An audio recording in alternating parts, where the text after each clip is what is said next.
Hey, what's up guys? In this video, I'm going to show you how to remove the rear door panel on a 2018 Honda Accord. To start off, you're going to want to take a plastic pry tool, and you can get these off of Amazon for pretty cheap.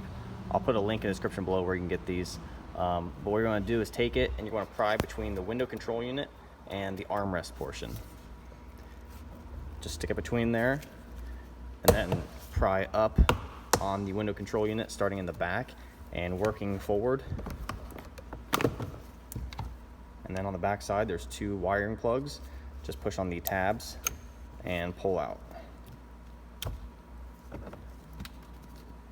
And then down in, can't see it in this video, but down in the hole right here is a Phillips screw that needs to come out.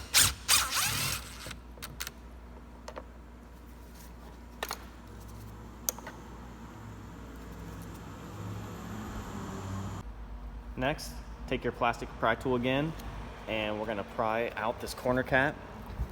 Just get between it and pry out on it, and it comes right off.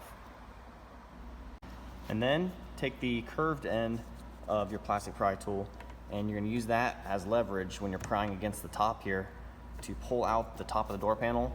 Enough room to get your fingers in behind there. And then we're just going to go along the top and pull the door panel off the door itself.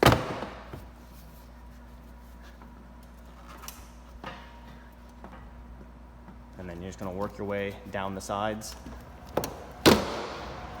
pulling all the clips off. And those are the clips that hold it on, and those are reusable as long as you don't break them.